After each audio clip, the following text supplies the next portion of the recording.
Okay, hi guys. So I left off as he punched me in my face with a 5-day-old newborn. So I'm literally just gonna get straight into Okay, hi guys. So I left off as he punched me in my face with a 5-day-old newborn. So I'm literally just gonna get straight into where I left off. So 3 weeks had actually passed. He asked me to introduce his little one to his auntie. So I actually thought it was his auntie. Turns out it was just his friend's mum. So as we went there, we sat down for a while. His friend's older brother actually sat down and spoke with us and was like to him, "You should be grateful she's still allowing you to see your child despite everything you've put her through. Most mothers don't allow the father of their child, to see the child after they've done that to them." And this guy started shedding some fake tears. And do you know what? I thought they were tears of, oh, he realizes the situation, he was wrong. No, it was more of, I really don't want to be in this situation with her. That's all it was. Selfishness, not thinking about the child.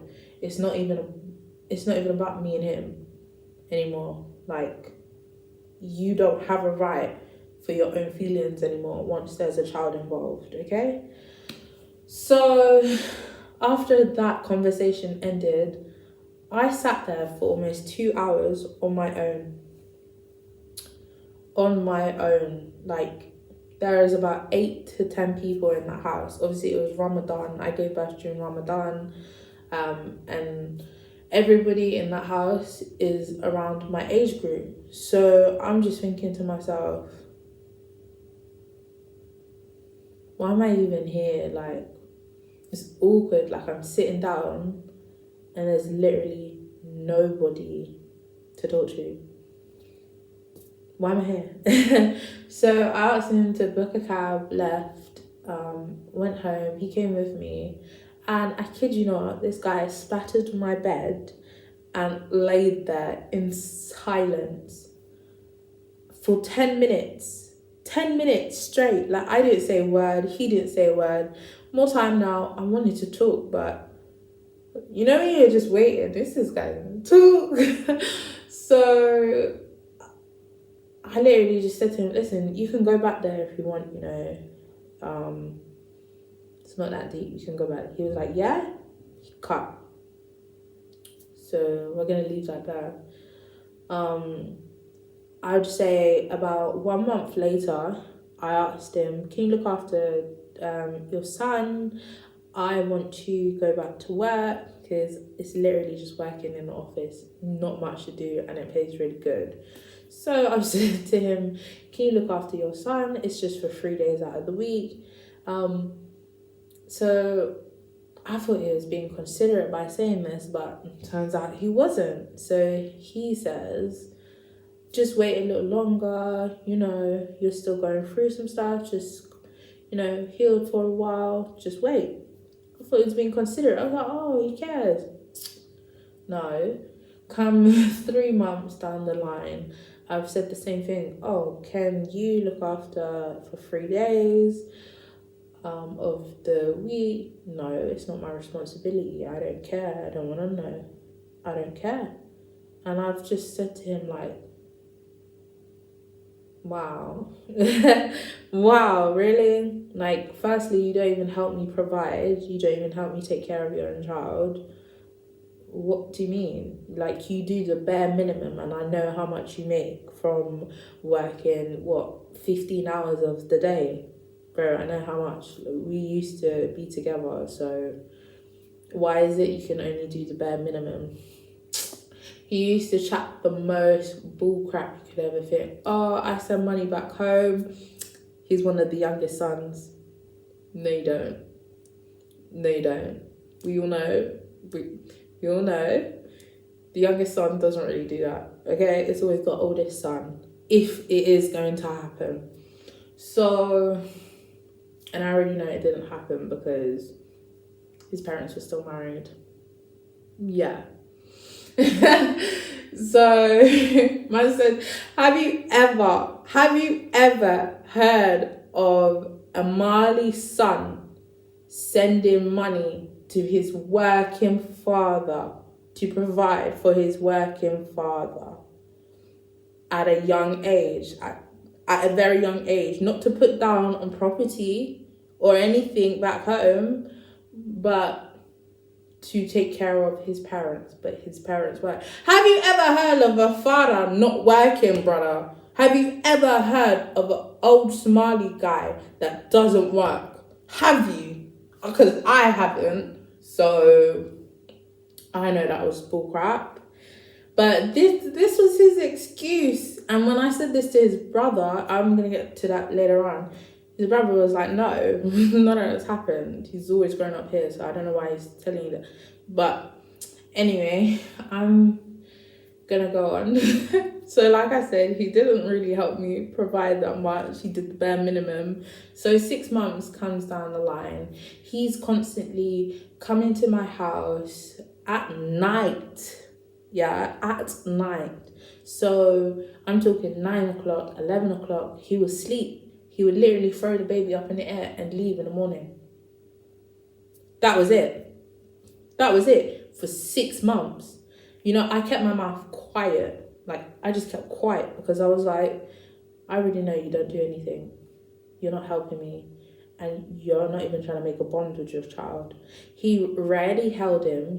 When he did, it was when he came, when he was about to leave to go to work. So one day he came and Dale must have been crying. We all know when you're a newborn or a little newborn, like 2, 3, 4 months old, we all know all you have to do, not get a dummy, not put your finger in his mouth, not try feed him, hold the baby in your arms to your heartbeat. That's it. That's all you have to do. That's all you have to do for a newborn. Hold him up close to your heart and rock him, sway him, whatever, or just hold him there. This guy started screaming and shouting at me.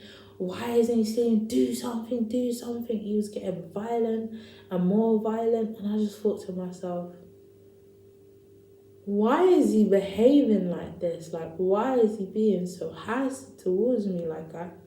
Like, you can't, like, it doesn't make sense to me why he's even treating me that way. So anyway, like I've said, he's tried to be a family. He's trying to work it out. He said we're going to be together and do this as a family with one another. And I said to him, okay, that's cool, no problem. So now I've gone in his phone and I found 3 different girls, yeah. All 3 of them have said they're dealing with him. And I thought to myself, is this guy taking a piss out of my life? You're coming to my house to sleep in my bed every night. But every other night, or between about 4 to 5 days out of the friggin' week, you're coming to my house to lay in my bed, but you're dealing with other girls? No, you gotta go. You gotta go. I asked him to leave my house for that reason. He wasn't happy with that. So I started placing all his items outside the house. He started throwing my iPhone, my iPad, everything out of the house. Sorry, my tablet at the time. He started throwing everything out of my house. I mean, everything. So I've asked him to stop doing that. He's gone to grab my phone and throw that. And I've grabbed my phone off of him, like grabbed him. And he's just started hitting me, punching me. He's tried to push me to the ground. Then he's gotten his helmet and started hitting me and hitting me. Like, he's hitting me in my face with his helmet. And I've obviously gotten a black eye from that day. And I just thought to myself, you know what? I'm not going to put up with this anymore. you can't come in my house. I don't care what you have to say. I don't care what about it. But you should not be putting your hand on me for you doing something wrong, for you lying to me and deceiving me about a situation you're really not interested in. So I've said, do you know what? Go away. Go away. You don't help me provide. You don't help me take care of him. You don't help me change him, clean him, bathe him, any of that stuff, nor feed him. So go away, you know? I really don't need you, you know? So I would say 8 months came along. He came back to my house screaming and shouting. And do you know what? I kind of forgave him. I was like, okay, can you look after him for free? For free, 3 days of the week. It's not my responsibility. I don't care. I just want to see the kid. Let me see the kid. I just thought to myself, you know what? Just go, just go. In the end, I had to just asked my cousin to look after her, which thankfully she did, because then I was able to get childminder. You know, the first 2 months, couldn't afford that first until, you know, but yeah, so yeah, I was able to sort things out that way. He kept coming back to the house, screaming through the letterbox, you Dillo, you Shamuto, all sorts. So basically he was screaming, you bitch, you whore, go kill yourself, I'm gonna kill you, I hate you, I want nothing to do with you, you stole my cum, give me my kid, I'm gonna take him to Kenya, you're never gonna see him again, my family hate you, they want nothing to do with you, etc, etc. And I just thought to myself, why does this guy keep coming back to my house just to scream down my door and call me all sorts of names and think I'm going to open my door for you to see your child? Why couldn't you knock, knock, knock? Hi, how are you? I would like to see my child. It's so simple. He didn't want to do that. So after a few times of him doing that, I just ignored him. Literally just ignored him. I couldn't be asked to deal with that.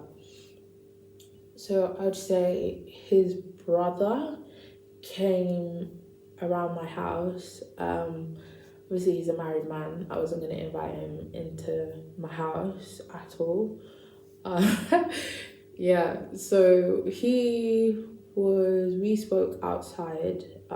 He saw Daya at the time and he basically said, oh, I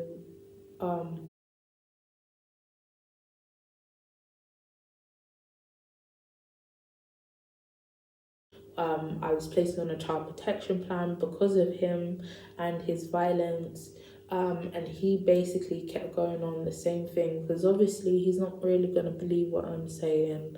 Obviously, it's his brother. Why would his brother, you know? So I've explained to his brother the situation. I said to him, well, no, if he wants to see his kid, then I'm going to be there too. And I don't care if he doesn't appreciate that. I don't know where he lives. I don't know where he's going to go with my child. My child is 2 and I already don't trust him for the abuse physically, mentally and verbally he's already done to me.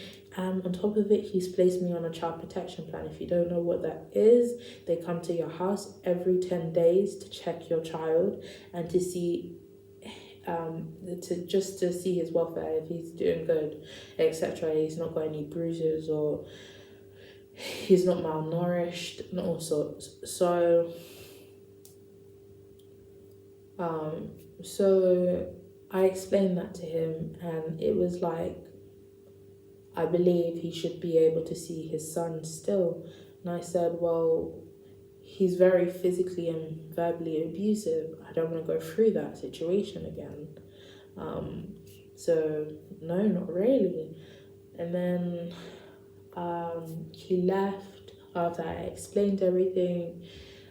And then the father of my child, I almost said his name, the father of my child came round and was basically like, oh, I apologize for how I treated you. I shouldn't have treated you, my child. He was like, I apologize for how I treated you. I shouldn't have treated you that way. I apologize to you. So I thought, okay, I know people can't change in 6 months. I already know that. Your teeth, you may lose weight, you may be a different complexion, but your mentality is not going to change in 6 months, okay? Especially when you haven't been working on it for 6 months. So anyway, I just thought, okay, why don't I try? He said he's sorry. He doesn't mean it. Let's see how he speaks to me. Then a couple of months later, he starts cussing me. You ugly this, ugly that. This is the thing that annoys me about him. So I ignored him again because of that situation, and I wasn't happy with it. He then went away. The same situation happened again. I said goodbye for a while. He came back and then he was like, oh, I've changed. Why can't you see I've changed? I'm not the same person anymore. Why can't you forgive me for what I did? And all this she can't, that's all it was, bro. That's all it was. Bear. That's it. Bear. But anyway, I believed him, his sweet talk. I believed him. Yeah. And then it just went left. It just went left. I recently I met his mother. Sorry, not his mom. I met his auntie and I met his sister. They both said to me the same thing. Oh, don't you want any time to yourself? Don't you want time to yourself? And I basically just said, you know what? I tried. Like, I really did try. So now it's just like, I'm not that bothered if he now wants to see his kid. Like, it's been 2 years and it's a bit draining to have somebody who's like, oh, do you want to be intimate? Like, or do you want to do this? Or come up randomly, just start being verbally abusive, start cursing. I'm going to skip out a few parts. So if you're a bit jumbled up here, it's because I've skipped out a few parts. So I've met his sister and his auntie. So they've both said to me the same thing. Don't I want time to myself? You should allow him to look after his kid for a couple of days during the weekend. I said to them, I don't know where he lives. I don't trust him. And that's it. That's all I said to them. And I also explained to them the reason why he hasn't been around his child. And his sister said I would have done the same thing. So as a woman who understands why I did what I did, then you can understand why I'm not going to leave my kid with that person. And I explained that to his sister. And then I explained to his auntie basically the exact same thing. So I met his auntie, brought Thea there to his auntie. It was okay, but when you're married, you can't really go around to the family's house because they're married. Long story short, I don't want to explain anything. If you know, you know. So I was just like, okay. And I kept saying to him, he wanted me to bring Daya to his auntie's house at all times, but I can't be there. And I said to him straight, If I'm not going to be there, I'm not going to allow my child to be around you there, as I don't know where you live, which is the main thing.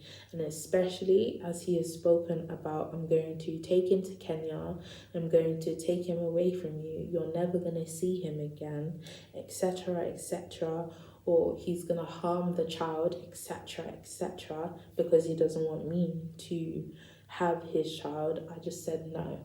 I'm not, at no time without somebody else there or myself there, I'm not gonna allow you to take him, because I don't know where you live. Anything could happen and you don't bring him back, and then I never see him again. I'm not stupid. I've been placed on a child protection plan because of that. I'm not about to go jail for your hate. No, that's dead. So I basically said to him, if you're not happy with this arrangement of me being there and we meet up in public around others, then no, I'm not going to allow you to take him somewhere where you tell me you live in a friggin' halfway house. Like, no. Why am I going to allow my kid to go there? Sorry, I've left out a lot and it's for good reason.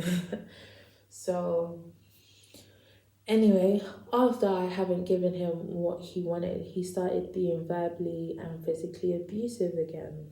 So he hit me, he cussed me, he wanted to use me for his own needs. And I basically said to him, do you know what? You need to go away. I'm not going to give you what you want, because you've not helped me provide. You've not helped me take care of him. You said it wasn't your responsibility when he was 1 month, 3 months, 6 months, 8 months to look after him. Now that he's, 2.5? No. The answer is no. No, you cannot now take him on the weekend, because when I asked you to, you said it's not my responsibility, you don't care. And all you had, and that is co-parenting. Co-parenting is working together with one another. He didn't want to do that, so there isn't much I can say. I'm just going to say no. You've put me through hell, and I'm not going to go through hell with co-parenting with you anymore, especially as you put me on a child protection plan. And if you don't know, it is hell too. We need to see your cupboards. We need to check his weight. We need to come here every 10 days. We need to check his body. Excuse me? And it wasn't even my fault I was placed on it. It was domestic violence from the father of the child. It was the fact that the midwife was able to write a statement and give it to the social workers, as well as the security, because they were there to see how your behaviour was within hours of him being born. So for that reason, I'm just gonna say no. I wish you well, but alhamdulillah, we're doing good and we don't need you, you know? Alhamdulillah. So yeah, all I've got to say is always best to get the toxicity out of your life, because it's not going to help you, and it could lead you to, post-traumatic depression, I think it's called. So, and as a mother, you need to be sane, because if you're not sane, how are you going to make a bond with your child through an unhealthy mindset because of him, because of what he did to you? And that's not what you need, nor is it what your child needs. So all I can say is always don't think of it of, oh, you're never going to meet anyone else, you're never going to see anyone else, no one's got you. Say alhamdulillah, may Allah grant you with someone else or someone that I mean. Yeah, because it is what you need. So I'm just saying, any female who's watching this or going through this, that little delusional mindset that you have right now, if If he does it once, does it twice, does it 3 times, girl, he's gonna do it 4, 5, 6, 7, 8, 9, 10. Okay? He's not gonna stop. And you need to be the one who stops it before either you or your child ends up dead and stuff like that. Before that happens. So you need to literally leave him alone. And you need to make sure you move from wherever you are. You need to make sure you and your child are safe, healthy, and thriving in life. You don't need abuse, verbal abuse, or someone trying to degrade you or push you down to the ground because they think they're better than you. No, that's not how life works. So any woman who's watching this, please take it with ease. Other women have probably experienced it and they'll probably say the exact same thing. Girl, go. Girl, go. You get it? Like, seriously. But yeah, I want to say thank you for watching and take it easy. Don't forget to like, comment, subscribe. And I just want to say thank you to everyone and their beautiful, beautiful comments. Mashallah, man. Seriously, thank you. But yeah, salam.